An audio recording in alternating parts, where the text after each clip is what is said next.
এই সুদামা ছিলেন কৃষ্ণের ছোটবেলার বন্ধু। ছোটবেলার বন্ধু ছিলেন সুদামা। এখন সুদামার সঙ্গে বনে যেতেন গরু চড়াতে। বনে যাওয়ার জন্য সুদামার মা রচনা দেবী সুদামাকে সাজিয়ে দিতেন। কাছে ডাকতেন আর বলতেন, ওরে সুদামা, তুই যেমন আমার একটা ছেলে, তেমনি কৃষ্ণ আমার একটা ছেলে। জীবনে এমন কোন খেলা খেলবি না যাতে কোনো কৃষ্ণের কষ্ট হয়। দেখিস মায়ের কথা মনে রাখিস। আচ্ছা, সত্যযুগে সুদামাকে ছিলেন জানে? এই যে কৃষ্ণের বন্ধু সুদামা, সত্যযুগে কে ছিলেন না? চার বিষ্ণু, এক বিষ্ণু, অনিরুদ্ধ বিষ্ণু। চারজন বিষ্ণু ছিলেন, বাসুদেব, সংকর্ষণ, প্রদ্যুম্ন, অনিরুদ্ধ। আবার এরাই তো ত্রেতা যুগে এলো চার ভাই হয়ে। দশরথের চার ছেলের নাম কি? রাম, লক্ষ্মণ, ভরত, শত্রুঘ্ন। বাসুদেব বিষ্ণু হলেন রাম, সংকর্ষণ বিষ্ণু হলেন লক্ষ্মণ, প্রদ্যুম্ন বিষ্ণু হলেন শত্রুঘ্ন, আর অনিরুদ্ধ বিষ্ণু হলেন ভরত। তাহলে ত্রেতাতে ছিল রামের ভাই ভরত, তারপরে হলো কৃষ্ণের বন্ধু সুদামা। তাহলে ছিল ভাই হলো বন্ধু, সেটা কি করে হলো? এটা কিন্তু আমাদের আগে জানতে হবে। নাকি রামচন্দ্রের বিবাদটা কইকাই দাসীর বন্ধুরা কুপরামর্শে রাজা রামচন্দ্রকে বনে বিদায় দিয়েছিলেন। ভরত কিন্তু বাড়িতে তখন ছিল না। ভরত এই সংবাদ শুনতে পেয়ে অযোধ্যায় ফিরে এসে কি দেখলো জানেন? অযোধ্যায় ফিরে এসে দেখলো যে আমার মা কইকাই অযোধ্যা রাজপুরীটা একেবারে শ্মশানে পরিণত দিয়েছে। দাদা রামচন্দ্র বাড়িতে নেই, পিতা দশরথ পরলোকে গমন করেছে। ভরত কাঁদতে কাঁদতে বলছে, মা গো, মা, আমি তোমার গর্ভজাত সন্তান, কিন্তু তোমার এই বিরুদ্ধে আমার মুখে কোনো ছোট বড় কথা বাড়াই না। তবু আজ আমি তোমাকে একটা কথা বলতে বাধ্য যে ভারতের ইতিহাস তোমাকে কুচক্রী বলে চিহ্নিত করলে। মা, তুমি যে মন্দির যে স্বামী সেবা করেছো, মন্দির যে স্বামী সেবা করেছো, এটা ইতিহাস মনে রাখবে না? এটা ইতিহাস মনে রাখবে না? তুমি যে রামকে বনে পাঠিয়েছো, দশরথের মৃত্যুর কারণ হয়েছো, এটা ইতিহাস মনে রাখবে। মা, ছোটদেরও উচিত বড়রা যদি কোনো ভুল করে সেই ভুলের সংশোধন করা।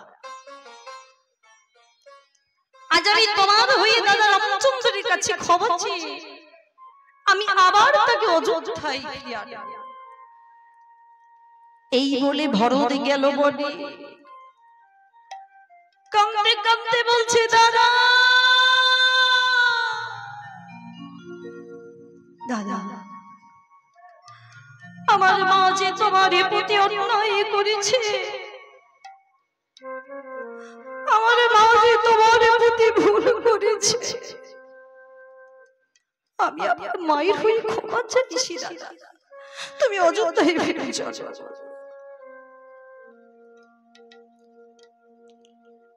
রামচন্দ্র বলে উঠল, ওরে ভাই ভরত, আজ তোর মতো ভাই পেয়ে গরিব আজ বুকটা ভরে ভরে উঠল, তাই বলে আমি অযোধ্যায় ফিরে যেতে পারবো না।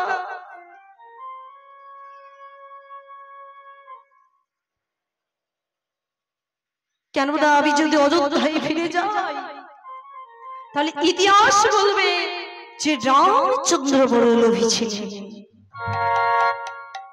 তাই সে সিংহাসনের লোভে ভাইয়ের অনুরোধে অযোধ্যায় ফিরে এসেছে। না ভাই না, ইলিয়াস আমি বিকৃত হতে দিতে পারবো না। আমার বাবাকে যখন কথা দিয়েছি তখন 14 বছর পূর্ণ না হলে আমি ফিরে যাব না। দাদা দাদা তোমার দুটি পায়ে পড়ি, দাদা তোমার দুটি পায়ে পড়ি, তুমি ফিরে চলো।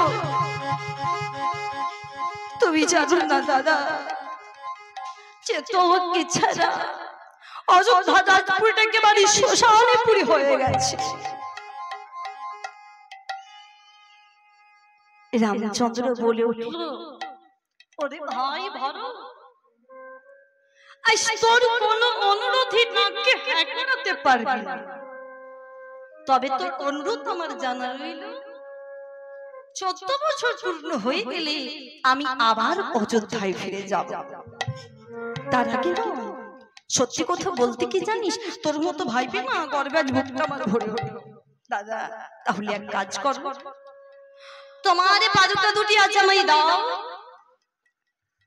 তোমার পাদুকা দুটি অযোধ্যা সিংহাসনের উপর রেখে তোমার রাজ্য যদি অরাজকতা না হয়, তাই তোমার হয়ে আমি 14 বছর রাজ্যটা শাসন করব। নিতাই গৌর হরি বল, হরি বল, হরি বল, হরি বল। ভরত বলেছিল আমি সিংহাসনে বসবো না, আমি তোমার হয়ে 14 বছর রাজ্যটা শাসন করব। আর ওদিকে 14 বছর পূর্ণ হয়ে গেলে রাবণের সঙ্গে যুদ্ধ করে যুদ্ধে জয়লাভ করে ভগবান শ্রীরামচন্দ্র ফিরে এলেন। আর যেদিন ভগবান শ্রীরামচন্দ্র ফিরে এলেন সেদিন প্রজাদের মনে আনন্দ ধরে না। আর প্রজাদের মুখে হাসি খুশি দেখে সকলকে উপহার দিলেন। যে যা চাইছে তাকে দান উপহার দিচ্ছে। কাউকে দিলেন সোনার হার, কাউকে দিলেন হীরের হার, যে যে চাইছে তাকে দিচ্ছে। সর্বশেষে ভরতকে ডাকে, আচ্ছা ভাই ভরত এদিকে আয়। আচ্ছা ভাই ভরত, তুই যে আমার হয়ে 14 বছর রাজ্যটা শাসন করলি, কিন্তু তুই আমার কাছে কিছু উপহার চাইলি না ভাই, কি রে? সবাই তো খুশি হয়ে এক একটা উপহার চাইলি, তুই আমার কাছে কিছু উপহার চাইলি না ভাই। তখন ভরতকে দে বলে, দাদা গো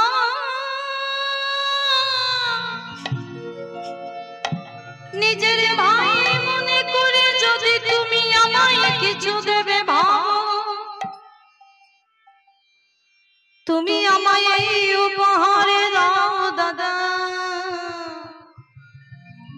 এই আমি তোমার কাছে ভিক্ষানা চলে পেতে দিলাম।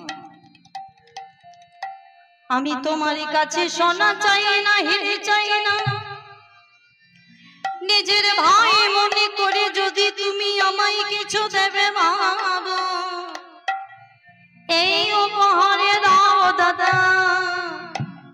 আগামী জন্মে যদি তোমার আমার জন্মে হয়, সেদিনই যেন ভাই কোটি জন্মে। ভরত বলছে, দাদা সেদিন যেন আমি ভাই করে জন্ম দেব, সেদিন যেন আমায় বন্ধু বন্ধু করে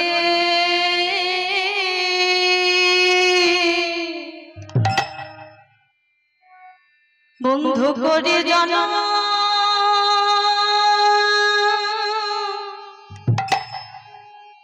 দিও।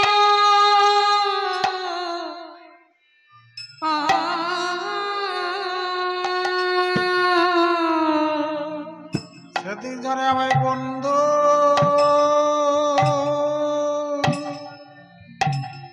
বন্ধু করে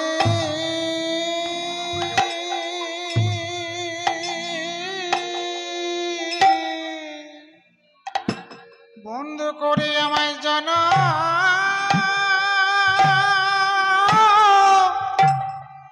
দিও।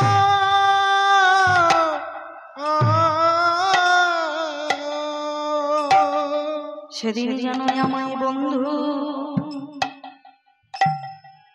বন্ধু করে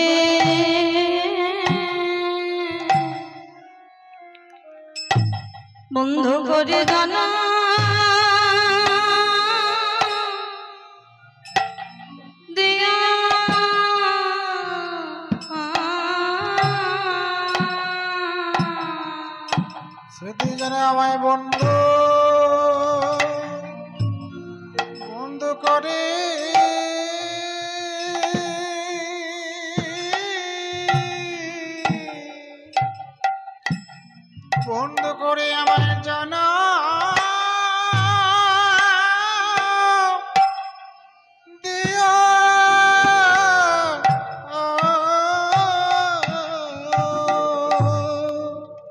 আমি ভিক্ষারাজ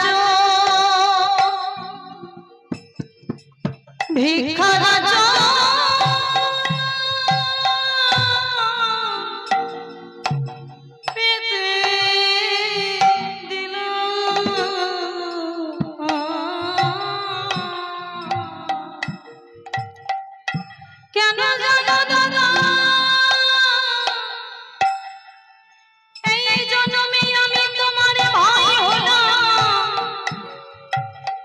তাই আমি তোমার আদেশ পালন করতে বাধাইলাম।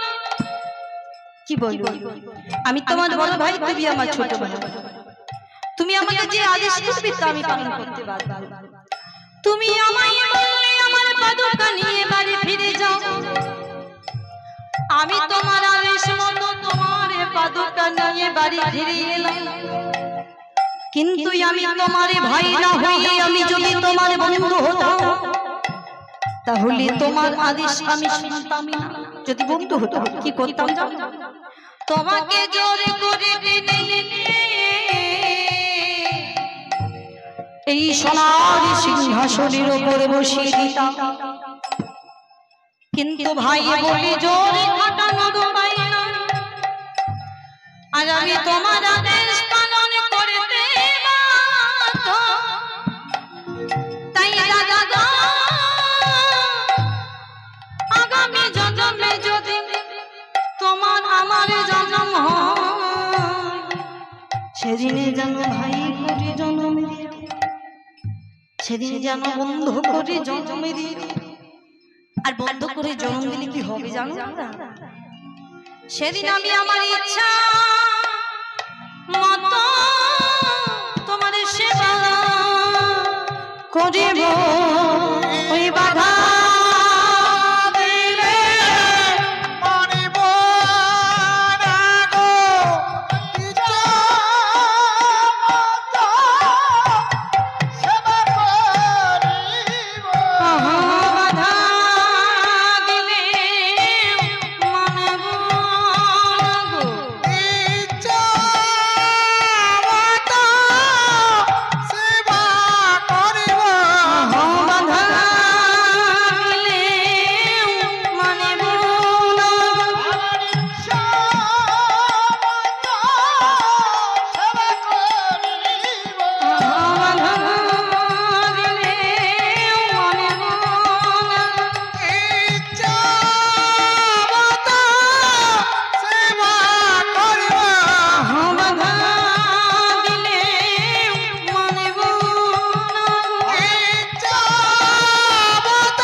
বন্ধু করে জন্ম ভাই করে জন্ম দিলে আমার ইচ্ছা মতো আমি তোমার সেবা করতে পারবো।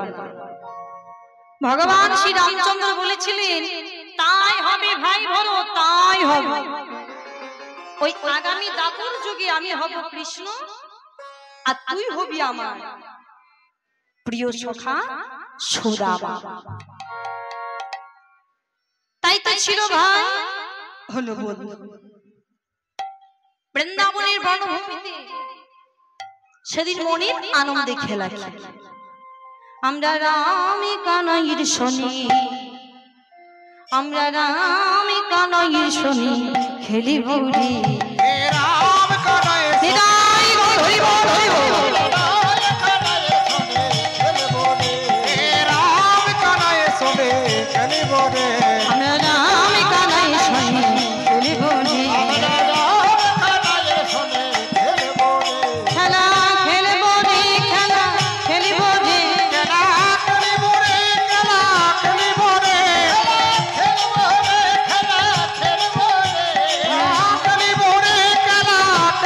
রে রামে কানাইয়ের শনি খেলিব রে।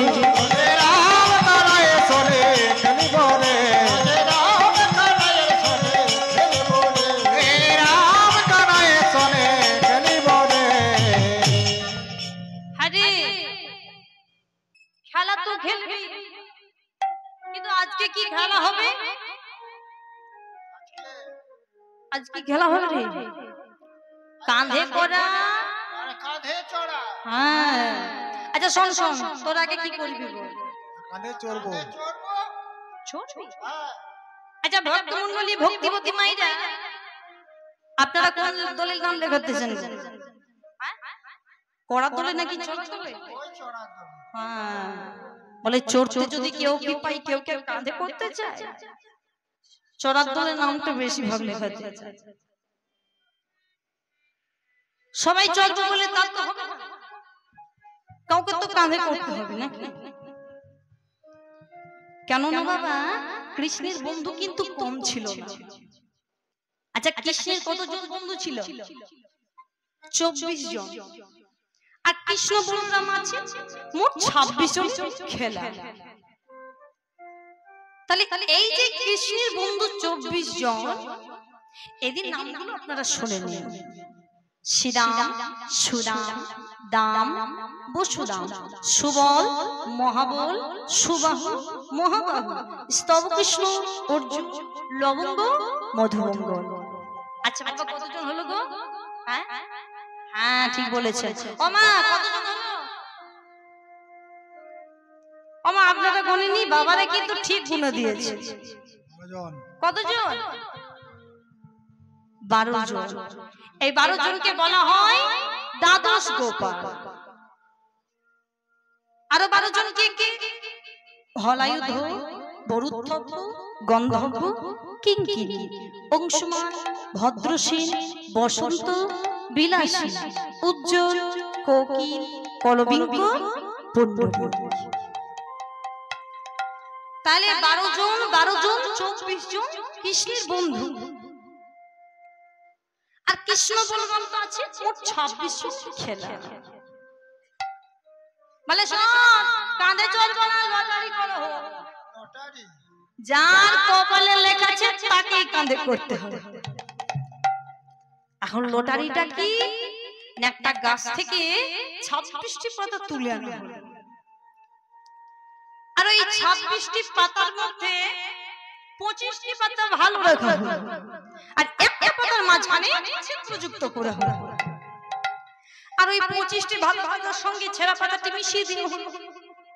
এখন লটারিটা হচ্ছে যে ছেঁড়া পাতাটি যার কপালে পড়বে সেই হবে চোর, আর তার দায়িত্ব হচ্ছে বাকি 25 জন বন্ধুকে কাঁধে করে যমুনা পুলিন থেকে বংশীবট পর্যন্ত নিয়ে যেতে হবে। কিরে কানাই হাতে পাতা জমা থাকলো এক এক করে টেনে নিয়ে যা। এবার সবার চোখ দুটি বেঁধে দেওয়া হয়েছে, কিন্তু কি জানি কৃষ্ণ অনুগত প্রাণে বজরা খা, তারা যে কানাই ছাড়াই আন জানে না, কানাই তাদের ভজন সাধন তন্ত্র মন্ত্র উপাসনা কানাইয়ের হাতে পাতা ধরিয়ে দেওয়া আছে সকালে এক এক করে কানাইয়ের হাতে পাতা টানে মনে মনে বলি আহা ভাই কানাই দোহাই লাগে ভাই কানাই দোহাই লাগে ভাই কানাই দোহাই লাগে আহা আমি যেন চোরি না হই ভাই কানাই দোহাই লাগে আমি যেন চোরি না হয় ভাই কানাই দোহাই লাগে আমি যেন চোরি না হই তাজা ভয়ে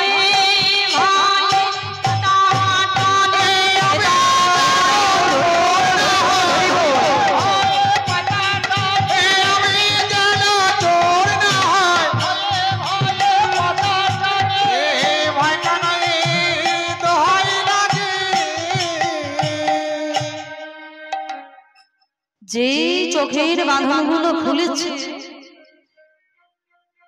খুলে দেখছে ভাগ্য ভালো ভালো পাতা বেরিয়েছে আচ্ছা ভালো পাতা কেন শাস্ত্রে বলছে যদি কোনো ভক্ত ভগবানের রাতুল চরণে আশ্রয় করে সবকিছু সমর্পণ করে দেয় তাহলে ভক্তদিন গোবিন্দ ভক্তকে কোনোদিন বিপদে ফেলতে পারে না নিরাই গৌর হরি বল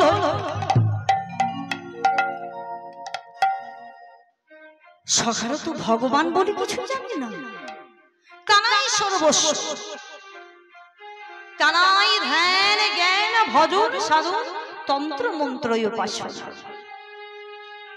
যেই কানাই পাতাটি টেনেছে আর সখাদের ভাগ্যে ছেঁড়া পাতাটি ফেলতে পারে তাই ভগবান আর ভক্তের ভাগ্যে ছেঁড়া পাতাটি ফেলতে পারলেন না পাতা বেরোতে বেরোতে মানে ভালো পাতা বেরোতে বেরোতে শেষকালে ভগবানের ভাগ্যে থেকে গেল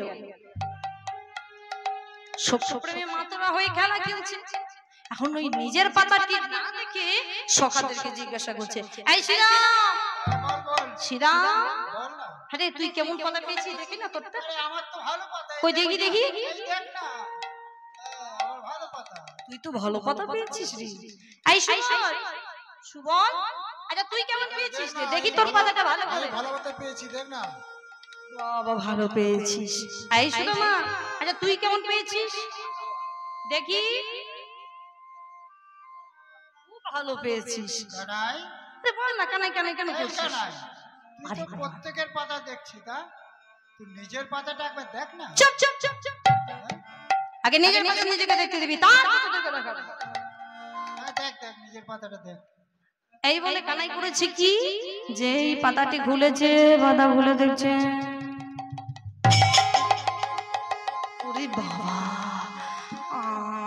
আমার ভাগ্যে ছেঁড়া পাতা সকালে যখন দেখেছি যে কানাই ভাগ্যে ছেঁড়া পাতা সকালে চিৎকার করে চোর কানাই চোর কানাই চোর চুপ খবর তার বলছি চোর বলবি না বলে দিলাম চোরকে চোর বলবো না তো সাধু বলবো নাকি একদম চোর বলবি না চোরই বলবো আরে আমি যখন ওই ছানা মাখনগুলো চুরি করে আনি তখন আমি একা খাই তোরা সবাই খাস না খাই বাবা চুরি করে জিনিসগুলো খাস আর চোরের বেলায় শুধু আমি মানে শোন চোরের জিনিস যা খাই সে আমার চোর।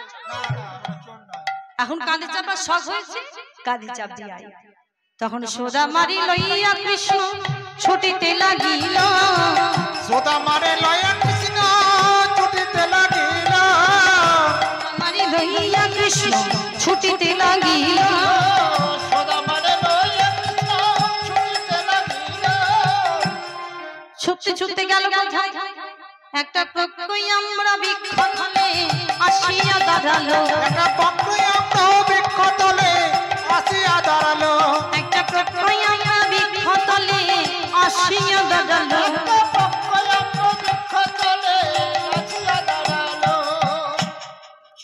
এ কানাই বাপরে বাপ অনেক করেছিস এ কানাই সর আয় না আরে ওই গাছের দিকে তাকিয়ে দেখ ওই গাছটা দেখতে পাচ্ছিস হ্যাঁ ভালো করে দেখ কত পাকা পাকা আমি ধরেছি পাকা পাকায় আমি ধরেছি পাকা পাকা আমি ধরেছি পাকা পাকায় আমি ধরেছি কানাই তোর সেবাই লাগবে বলে পাকা পাকাই আমি ধরেছি তোর সেবা লাগবে বলে পাকা পাকাই আমি ধরেছি কানাই তোর সেবাই লাগবে বলে পাকা পাকাই আমি ধরেছি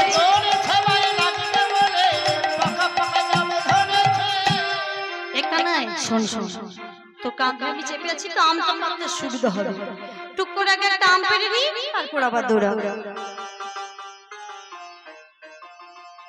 এই বলে সুদামা করলো কি না টুক করে আগে একটা আম পেড়ে নিল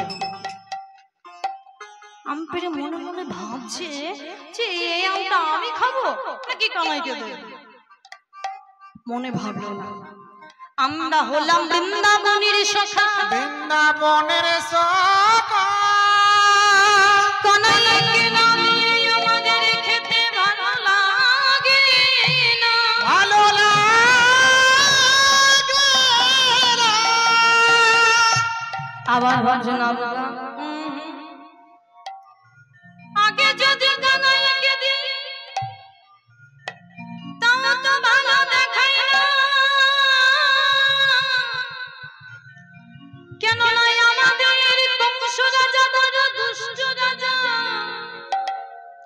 যে রাজা কৃষ্ণকে মারার জন্য পুতনার বুকে বিষ মিশিয়েছে যে রাজা শিশু হত্যা করার জন্য নারীর বুকে বিষ দিতে পারে সেই রাজা হয়তো ফলে ফলে বিষ মিশিয়ে রাখতে পারে আর ওই বিষ মাখানো ফল খেয়ে যদি কানাই মরে যায়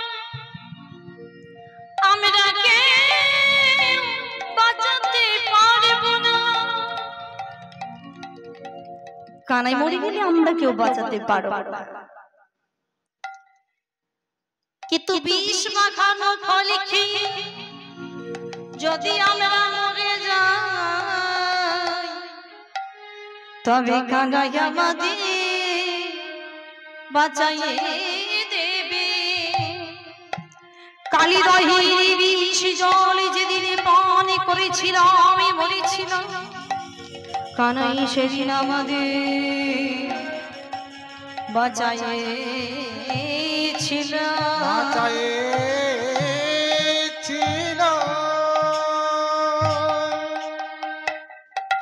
কি সূক্ষ্ম প্রেম যার নাম নিলে মহাবিপদ কেটে যায় সোহানা চিন্তা করছে তার বিপদের কথা যে আমরা মরে গেলে কোনো ক্ষতি নেই আমরা মরে গেলে তো কানাই আমাদের বাঁচিয়ে দেবে কিন্তু কানাই মরে গেলে আমাদেরকে বাঁচাবে তার চেয়ে আমি আগে একটা আম খেয়ে দেখি আমি বিষ আছে এই বলে যেই এক কামড় আমি খেয়ে দেখলো বিষ না আর এক কামড় আমি খেয়ে দেখলো তাতেও বিষ নাই যখন দেখলো বিষ নাই সুদামা বলছে কানাই রে এ কানাই এই দেখে দু কামড় খেয়েছি বলে যেন কিছু মনে করিস না এই নে গাছের পাকায় আমি উচ্ছিষ্টটা ভগবানের বদলে তুলে দিত তবে কানাই রে খেতে খেতে যদি ভালো লাগে তবে দেখিস যেন সব আমি তাই আবার খেয়ে নিস না ওই তোর মুখে ঠোয়া যেন একটু আমার জন্য রাখিস সবটা খেয়ে নিস না কেন আমার জন্য একটু রাখিস কেন জানিস তোর এঠো বড় বড় মিঠো লাগে ওরে ভাই রে কানা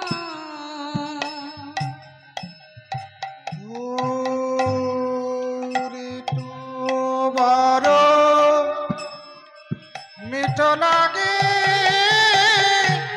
মাইরে কানা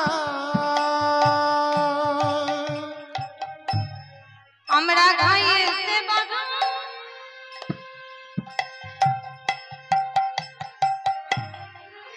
খাইতে বড়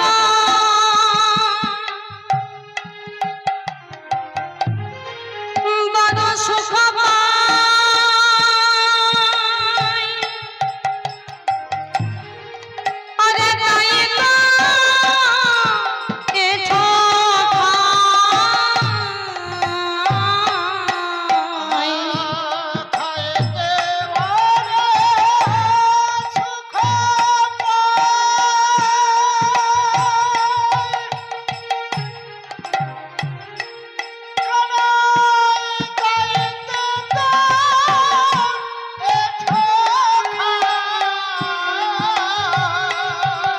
এখনই খেতে খেতে তার কি হতে খেতে খেতে তোর মুখাতে এখনই খেতে খেতে তার কি হতে খেতে খেতে তোর মুখাতে দিতে হলো তোর মুখতে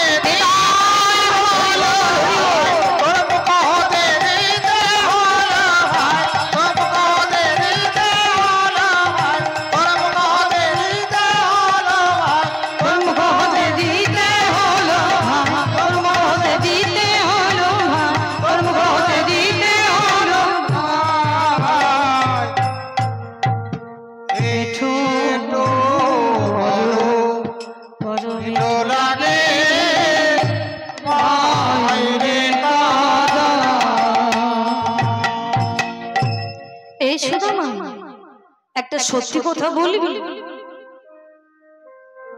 আচ্ছা সত্যি করে বলবো, আমটা মিষ্টি বলে ভালো লাগছে সেই জন্য চাইছিস, না আমার এটা বলে ভালো লাগছে এই জন্য চাইছিস? কোনটা? বলে কানাই রে তোর এটা আমার খুব ভালো লাগে। বলে ভালো লাগলে হবে না, ভালো লাগলে কিছু তুমি আমার এটাটা দেবে। তখন সুদামা বলছে কানাই রে আমার এই মনে প্রাণ তোকে তো সবই কিছু দিয়েছি কানা, তবে আর আমার দেবারে কি আরে বাকি আছে? তবু তুই যদি আমার কাছে কিছু নিতে চাস, এই দেখ আমার মা আমাকে দামি দামি গহনা পরিয়েছে, এই গহনাগুলি যদি তোর পছন্দ থাকে সমস্ত গহনা তুই দিয়ে নে, কিন্তু তোর মুখে এঁঠোটা দিতে যেন আমায় ভুলে যাস না। ভুলে যাসি রে। আজ ভক্তের কাছে তার এই দামি গহনাগুলো ছিল তুচ্ছ, ভগবানের প্রসাদের কাছে তার এই দামি গহনাগুলো ছিল তুচ্ছ। কানাই রে কানা, এই গহনা তুই দিয়ে নে, এই গহনার কোনো কাছে নেই, কিন্তু তোর মুখে এঁঠোটা দিতে যেন আমায় ভুলে যাস না। এই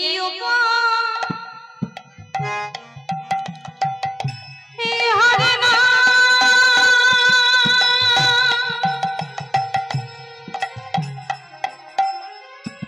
খাইয়া দিগে দা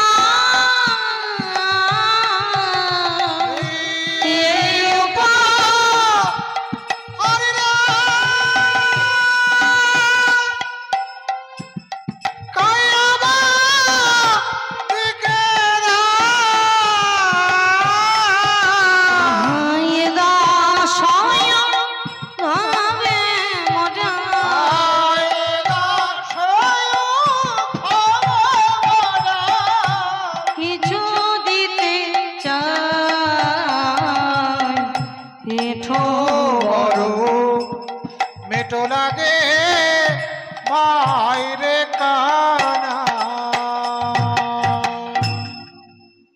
পদকর্তা উদ্ধব দাস এক পাশে দাঁড়িয়ে বলছে, হে সুদামা তুমি তোমার ভাই এঁঠো খাবে, খেয়ে নাও, তাতে কোনো ক্ষতি নেই, এই আমরা লীলার পাশে দাঁড়িয়ে দিচ্ছি, যেন আমাদের কথা ভুলে যেও না। পদকর্তা বলছে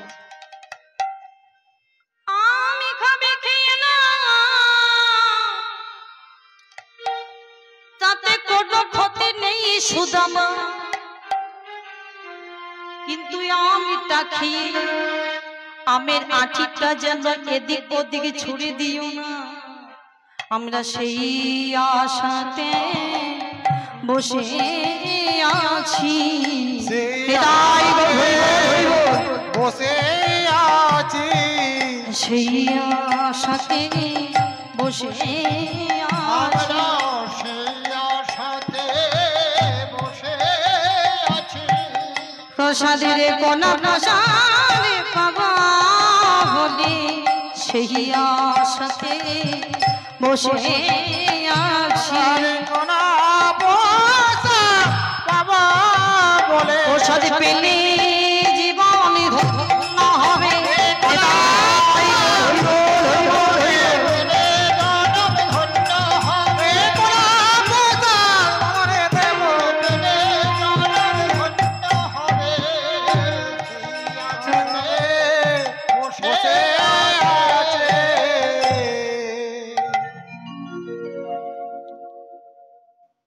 অক্কুর মহারাজ যেদিন কৃষ্ণকে ধনুর্যজ্ঞে নিমন্ত্রণ করেছিলেন, মনে রাখবে কংস কৃষ্ণকে ধনুর্যজ্ঞে নিমন্ত্রণ করেছিলেন বটে, আসলে তা নয়, এটা ছিল তার ভাওতাবাজ। কংসের মনের ইচ্ছে ছিল যে পৃথিবীর লোকে জানবে যে আমি কৃষ্ণকে ধনুর্যজ্ঞে নিমন্ত্রণ করেছি। আসলে তা নয়, কংসের ইচ্ছে যে কৃষ্ণ এখানে এলে কৃষ্ণকে একেবারে মেরে ফেলে দেওয়া হবে। একদিকে বড় বড় পালওয়ান প্রস্তুত করে রেখেছিলেন কৃষ্ণকে মারবার জন্য, কৃষ্ণ মাথা ঘুরে এরকম স্বপ্ন ছিল। ওদিকে দুটো রথে করে কৃষ্ণকে সঙ্গী নিয়ে এলেন। একটা রথের উপরে চেপেছিলেন কৃষ্ণ, বলরাম আর নন্দ মহারাজ, আরেকটা রথের উপরে চেপেছিলেন কৃষ্ণের যত বন্ধু বান্ধব। কিন্তু কি জানেন, কংস যে পালোয়ান ঠিক করেছিলেন না কৃষ্ণকে মারবার জন্য, কৃষ্ণকে মারবে কি বাবা, ওই কৃষ্ণ মথুরা দেশে সব পালনদেরকে একেবারে মেরে ফেলল। সর্বশেষে মেরে ফেলার পর কৃষ্ণ কি করলো জানে, কংসের মস্তক সঙ্গে সঙ্গে কংস মারা গেল। মথুরার বুকের জন্য একটা শান্তি নেমে এলো। কৃষ্ণ বলছে পিতা, মথুরাই তো সব শান্তি হবে না, কংস মারা গেলে কি হবে, কিন্তু তার আত্মীয় স্বজন তারা তো এখনো মরেনি, তারা তো এখনো বেঁচে আছে, তাই আমাকে আর বলরামকে কিছুদিনের জন্য এখানে থাকতে হবে। তুমি বরং এক কাজ করো পিতা, তুমি বরং আমার ওই বন্ধু বান্ধবকে নিয়ে বৃন্দাবনে চলে যাও।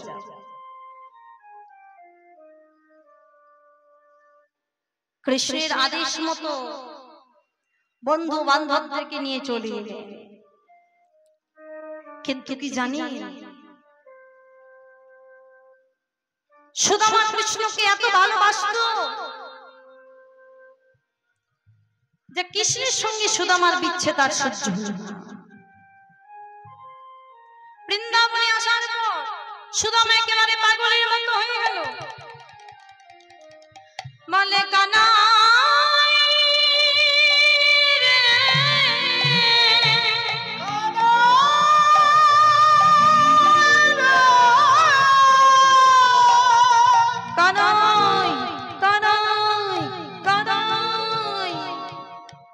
সারা বৃন্দাবন চিৎকার করতে লাগলো। হঠাৎ করে মথুরা থেকে একটা গরু আসতে দেখে ঊর্ধ্বশ্বাসে ছুটে গিয়ে গরুটির গলা ধরে কাঁদছে। তুই আমার ভাই কানাইকে দেখেছিস? আরে বল না, তুই আমার ভাই কানাইকে দেখেছিস? আচ্ছা ভক্তমণ্ডলী, ভক্তিবতী মাইরা, একটা সুস্থ মানুষ কেউ কোনোদিন গরুর সাথে কথা বলে? সুদামার বাবা দেখছে ছেলে তোমার পাগলের মতো হয়ে গেছে, তা না হলে গরুর সাথে কথা বলে। এখন সুদামার বাবা মনে মনে ভাবছে যে আমার ছেলের পাগলামিটা দূর হতে পারে একটাই কারণে, যদি আবার কৃষ্ণের সঙ্গে মিলন ঘটানো যায়। এখন সুদামার বাবা তিনি কোন রকমে শুনতে পেয়েছে যে কৃষ্ণ বলরাম শান্তিপুরী মুনির আশ্রমে পড়াশোনা করবার জন্য নির্ধারিত হয়েছে। এখন সুদামার বাবা মতো তিনি মনে মনে ভাবছে যে আমার সুদামাকে যদি এখানে ভর্তি করা হয় এই শান্তিপুরী মুনির আশ্রমে, তাহলে সেই সঙ্গে শিক্ষাটাও ভালো হবে আর কৃষ্ণকে দেখে সুদামার পাগলামিটা দূর হবে। আচ্ছা ভক্তমণ্ডলী, ভক্তিবতী মাইরা, এই শান্তিপুরীর আশ্রমটা কোথায় অবস্থিত ছিল জানেন?